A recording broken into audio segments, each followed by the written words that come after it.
Good morning, class. Today we are going to study about the basic concept of money, in which we will certainly study about the money, definition of money. When money was not introduced, then what type of system of exchange in the economy, and that is barter system of exchange. Why barter system of exchange or vastu vinimay pranali proved an inefficient system of exchange? What are the drawbacks or shortcomings or problems of barter system of exchange? When money was introduced, how drawbacks or the shortcomings of barter system of exchange has been overcome? What are the initial stages of the origin of money, that is known as the evolution of money? We will certainly study about these all things. First thing, what is money? In common way, money is something which is commonly acceptable by all, which is commonly acceptable by all as a medium of exchange for goods and services, that is known as the money. मुद्रा क्या है? मुद्रा वह है जो सभी के द्वारा कॉमन रूप से, सामान्य रूप से मीडियम ऑफ एक्सचेंज के रूप में, वस्तु विनिमय के रूप में, वस्तुओं और सेवाओं के विनिमय के रूप में स्वीकार की जाती है। ऐसी किसी भी चीज को हम मनी कह सकते हैं। मनी के विभिन्न प्रारूप हो सकते हैं। हमारे देश के अंदर रुपया चलता है, हमारे देश की मुद्रा रुपया है। यूएस में यूएस डॉलर चलता है, वहां यूएस डॉलर है। इसी प्रकार से भिन्न भिन्न देशों में अलग अलग मुद्राएं हम देखने में हमें आती हैं, because these all are commonly acceptable by all their residents as a medium of exchange. So these are the money for that particular country. Dear students, when money was not introduced, what type of system was there in the economy as a medium of exchange? Money को हम देखते हैं कि मुद्रा के रूप में, अगर हम मुद्रा को देखें तो क्या है वो money is not something in itself, but it is only as a medium of exchange. अगर हम उसके अंदर स्वयं के अंदर देखें तो वो कुछ नहीं, लेकिन एक मुद्रा को एक विनिमय के माध्यम के रूप में, मीडियम ऑफ एक्सचेंज के रूप में, फॉर गुड्स एंड सर्विसेज, वस्तुओं और सेवाओं के विनिमय के रूप में, एक्सचेंज के रूप में हमने इसे स्वीकार किया है। इसीलिए इसकी वैल्यू होती है। तो friends, when money was not introduced, what type of system was there in the economy? That is known as the barter system of exchange or CC economy. Hindi में इसे हम वस्तु विनिमय प्रणाली कह देते हैं। What is barter system of exchange? What is CC economy? What is वस्तु विनिमय प्रणाली? Barter system of exchange is a system in which commodities are exchanged for commodities, in which goods are exchanged for goods. वस्तु विनिमय प्रणाली एक ऐसी प्रणाली थी, या वस्तु वस्तु प्रणाली एक इस प्रकार की प्रणाली थी जिसमें हम वस्तुओं की अदला बदली, वस्तुओं का एक्सचेंज वस्तुओं से करते थे, वस्तुओं और सेवाओं का एक्सचेंज हम वस्तुओं से करते थे। ऐसी जो प्रणाली हमारे सिस्टम के अंदर थी उसे हम वस्तु विनिमय प्रणाली कहते थे, या मीडियम ऑफ एक्सचेंज, या बार्टर सिस्टम ऑफ एक्सचेंज कहते थे। इसी को हम, चूंकि communities are exchange for communities, तो सीसी इकोनॉमी कह देते थे, या वस्तु वस्तु प्रणाली कह देते थे, क्योंकि वस्तुओं का आदान प्रदान वस्तुओं से हुआ करता था। तो barter system of exchange simply is a system of exchange in which commodities or goods are exchanged for goods, commodities are exchanged for commodities. Common वे में हम देखते थे गांवों में हमारे, अगर हम गांव की अपने जीवन में चले जाएं या अपने आसपास के पुराने जीवन काल में चले जाएं, अभी काफी समय भी नहीं हुआ है, उस समय पर चले जाएं तो हम देखा करते थे लोहे का एक गोले बेचने वाला हमारे यहाँ आता था, लोहे कंच का वाले से गोले ले लो। What is this? What was that system of exchange? That system of exchange is the barter system of exchange। जब हम गांव में चले जाते थे तो क्या होता था कि आप अनाज ले आइए, गेहूं ले आइए, मक्का ले आइए, चावल ले आइए और उसके बदले सब्जी ले जाइए। छोटी सी एक दुकान हुआ करती थी। We have seen that particular system of exchange in my own life। So, barter system of exchange is that system of exchange in which commodities are exchanged for commodities। But देखिए क्या था उस बार्टर सिस्टम ऑफ एक्सचेंज की अपनी limits थी, उस barter system of exchange की कुछ प्रॉब्लम्स थी, उस बार्टर सिस्टम ऑफ एक्सचेंज की कुछ शॉर्टकमिंग्स थी, डिफिकल्टीज थी, जिसके कारण से barter system of exchange has been proved as an inefficient system of exchange for goods and services. वो कमियां क्या थी, वो रिक्वायरमेंट्स क्या थी, जिसके कारण से मनी का इंट्रोडक्शन हुआ, मुद्रा प्रभाव में आई। दैट सबसे पहले हम बात करते हैं drawbacks of barter system of exchange. इसमें सबसे पहले आता है drawbacks of barter system of exchange में सबसे पहला आता है that is difficulty of double coincidence of wants. Difficulty of double coincidence of wants। What are the difficulties of double coincidence of wants? क्या होता था, ये आवश्यकताओं के दोहरे संयोग की समस्या। ये हम हिंदी में समझ सकते हैं, इंग्लिश में समझ सकते हैं। What is the difficulty of double coincidence of wants? तो difficulty of double coincidence of wants means the goods in possession of two different persons can be exchanged only in such conditions, only in such circumstances when these are required by each other। तो simple सी बात है, आवश्यकताओं का दोहरा संयोग हमें बताता है कि हम दो वस्तुओं के, दो व्यक्ति जिनके पोजेशन में अलग अलग वस्तुएं हैं, हम उनका आदान प्रदान, उनका एक्सचेंज केवल तब कर सकते थे जब वो एक दूसरे की आवश्यकता को पूरा करती हो। अगर ऐसा नहीं होता था तो हम वो एक्सचेंज नहीं कर सकते थे। Simply the goods in possession of two different persons can only be exchange in when these are required by each other, these are needed by each other. तो सिंपल आवश्यकताओं के दोहरे संयोग से हमारा मतलब होता है कि एक व्यक्ति पे मान लिया गेहूं है, दूसरे पर चावल है। गेहूं वाले को चावल की आवश्यकता है तो वो चावल वाले से गेहूं बदलने के लिए तैयार है, लेकिन मान लिया दूसरे के पोजीशन में राइस है, वो गेहूं से, उसे गेहूं की आवश्यकता नहीं है। अब वो गेहूं वाले को चावल क्यों दे? क्योंकि उसे गेहूं की नहीं मक्का की आवश्यकता है। हो सकता है किसी को चेयर की आवश्यकता हो। A lot of things are there which are required by the person। तो we have to search that particular person which has rights and in search of will। तो आवश्यकताओं के दोहरे संयोग की समस्या, क्योंकि उस समय पर तो मनी नहीं था, उस समय तो मुद्रा नहीं थी, when money was not introduced। तो आवश्यकताओं के दोहरे संयोग की समस्या आती थी, problem of double coincidence of wants हमारे सामने रहती थी। We have to search that particular person which has the commodity which is required by us and that person was in search of is in search of that commodity which is in possession of us।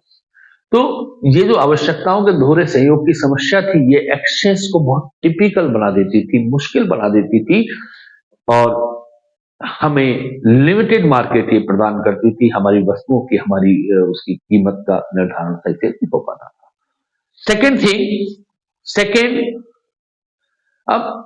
Second thing आती है कि हमारे barter system of exchange की दूसरी समस्या क्या थी?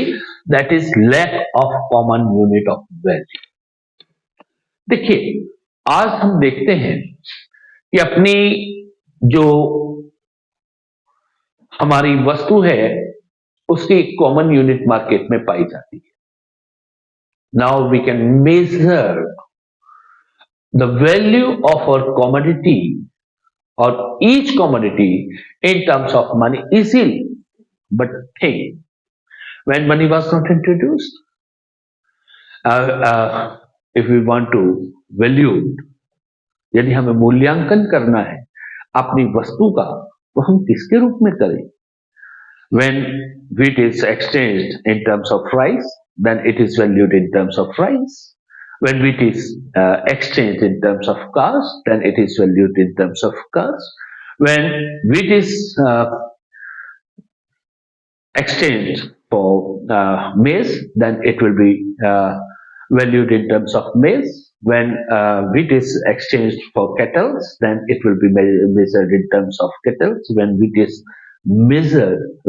is exchanged in terms of chairs or furniture, then it will certainly be the value of its value will certainly be measured in terms of that particular furniture.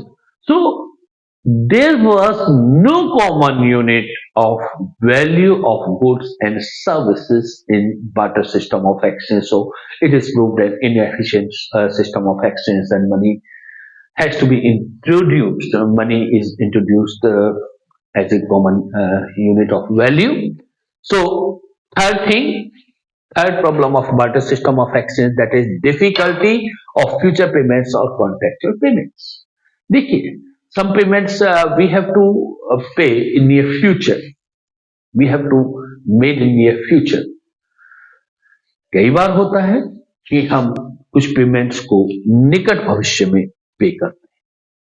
जैसे हमने किसी से उधार लिया है, तो हमें उसे निकट भविष्य में पे करना है. हमने कई बार हम क्या करते हैं कि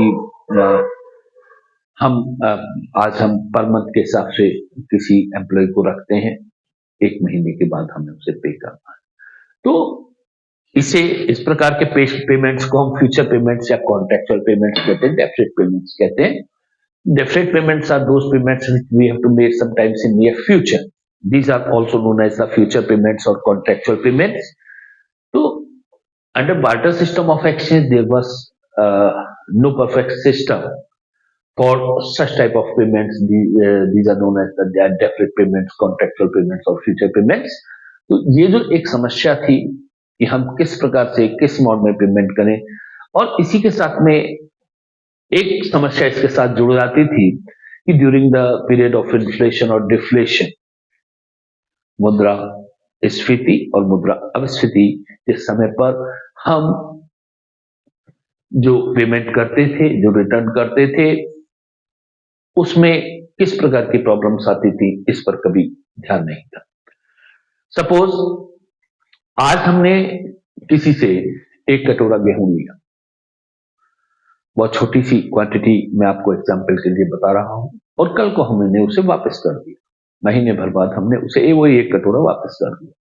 but there is a period of inflation. तो उसमें किसको नुकसान हुआ, किसको फायदा हुआ, ये barter system of exchange explain नहीं करता. अब गेहूं की कीमत तो बढ़ गई, मुद्रास्फीति का समय है, प्राइस राइज हो रही है. अब इन्फ्लेशन की स्थिति में जो कीमत पहले 1 कटोरे गेहूं की थी, आज 1 कटोरे गेहूं की कीमत उससे अधिक है. तो जो डेप्टर था उसको क्या हुआ, it will certainly face loss. जो क्रेडिटर है जिसने उधार दिया, उसको क्या हुआ, he will certainly face gains, he will certainly gain. तो during the period of inflation, the creditor gains and debtor face losses during the barter system of exchange. On the other hand, अगर हम बात करें तो during the period of deflation उल्टा हो जाता था, creditor face losses and debtors gains. तो that was a system that was a major problem of difficulty of future payments and contractual payments in the barter system of exchange. Next is difficulty of storage of value or transfer of value. देखिए barter system of exchange में एक बहुत बड़ी समस्या थी, difficulty of storage of value और transfer of value, purchasing power और savings. आज क्या होता है, आज हमारे पास में मनी है, वी कैन स्टोर और वैल्यू, जो परचेजिंग पावर हमारी है, जो सेविंग्स है, आज हम उन्हें स्टोर कर सकते हैं in terms of money easily. हम किसी बैंक में गए, मनी मार्केट में गए, हमने उसे हमने उसे सेव कर दिया। But under but thing under barter system of exchange, is it possible to save our money, to save our purchasing power, to save our value? It was quite difficult in those days, because if we want to save our purchasing power, if we want to save uh, our value, then we have to save under barter system of exchange, we have to save it in terms of commodities, which was quite impossible, because which was quite difficult, because it requires a lot of space and fear of destroy its identity. देखिए क्या है, perishable goods हो सकते हैं, perishable goods कुछ समय में अपनी जो उनकी वो है वो नष्ट हो जाते हैं, उसे हम किस प्रकार से स्टोर करेंगे। फिर आज हम करोड़, 2 करोड़, 10 करोड़, 20 करोड़, अरब रुपए इकट्ठा कर सकते हैं, मनी के लिए सेव कर सकते हैं। लेकिन बार्टर सिस्टम ऑफ एक्सचेंज के विषय में सोचिए, कितनी जगह आपको चाहिए कि कमोडिटीज को स्टोर करना। पहली बात, कमोडिटीज को स्टोर करने के लिए स्पेस चाहिए, पेरिसेबल गुड्स हो सकते हैं, वैसे भी धीरे धीरे धीरे धीरे उनका लॉस ऑफ वैल्यू होता है, धीरे धीरे उनकी वैल्यू कम होती चली जाती है, जिसके कारण से it was quite difficult to store the value of value और purchasing power under barter system of exchange, and transfer of value, lack of a system, difficulty of transfer of value. Today we can transfer our value or purchasing power in terms of money from distant places. हम देखते हैं अभी हमारे पास phone आया, simple सा कि जो है आप जो है इतने पैसे ट्रांसफर कर दीजिए, आपने क्या करा, खट खट खट तुरंत से अपने मुद्रा के रूप में, उसे मनी के रूप में आसानी से ट्रांसफर कर दिया। But think when money was not introduced, when there was a barter system of exchange in the economy, तो आप किस प्रकार से ट्रांसफर करेंगे। अभी अमेरिका से फोन आ जाता है आपके किसी रिलेटिव का, अभी किसी अन्य देश से आ जाता है, किसी प्रदेश से आ जाता है, डिस्टेंस प्लेसेस से आ जाता है, आप आसानी से उसे मनी के रूप में ट्रांसफर कर सकते हैं। वो कहते हैं कि ठीक है, आप 10 करोड़ रुपए भेज दीजिए। अब आप तो उत्पादन कर रहे हैं टमाटर का, आप तो उत्पादन कर रहे हैं आलू का, आप तो उत्पादन कर रहे हैं गोभी का, आप तो उत्पादन कर रहे हैं चेयर्स का, आप तो उत्पादन कर रहे हैं किसी अदर कमोडिटीज का। तो वो जो 10 करोड़ रुपए है या 1 करोड़ रुपए है या 2 करोड़ रुपए है, किस प्रकार से आप भेजें, means of transportation. Second thing, commodity, 10 crore commodities भेजना आसान है क्या उस समय पर बार्टर सिस्टम ऑफ एक्सचेंज पर।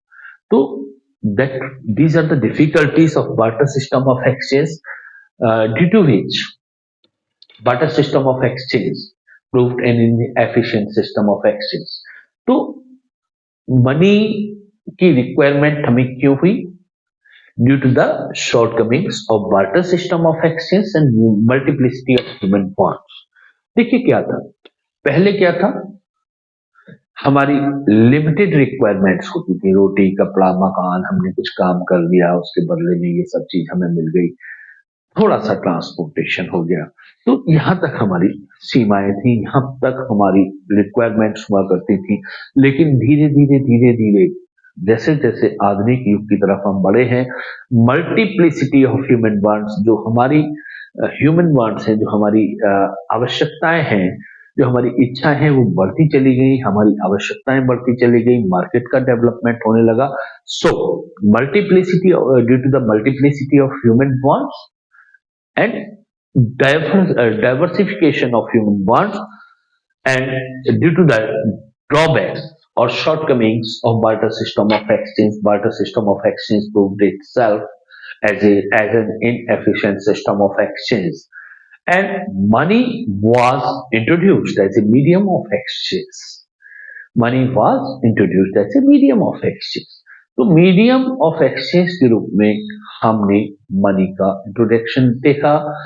अब इनिशियल की अगर हम बात करते हैं कि किस प्रकार से शुरुआत हुई मनी की, तो initially metal coins was introduced in the economy. Metal coins सबसे पहले अगर हम बात करें सबसे पहले मेटल कॉइन्स में गोल्ड कॉइन्स आते थे, सिल्वर कॉइन्स आते थे।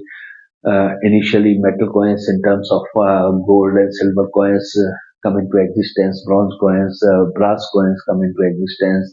Afterwards alloy metal comes into existence, and later paper notes come into existence. And these are the days of plastic money in terms of credit cards and debit cards. This is the evolution of money. This is the initial origin of money. So friends, next class में हम लोग पढ़ने जा रहे हैं money. क्या money ने barter system of exchange की जो समस्याएं हैं उसे किस प्रकार से दूर किया है, मनी के फंक्शन क्या है, किस किस प्रकार से हम मनी को वो कर सकते हैं, क्लासिफाई कर सकते हैं। नेक्स्ट क्लास में हम इसे देखने जा रहे हैं। Okay, good morning students, thank you.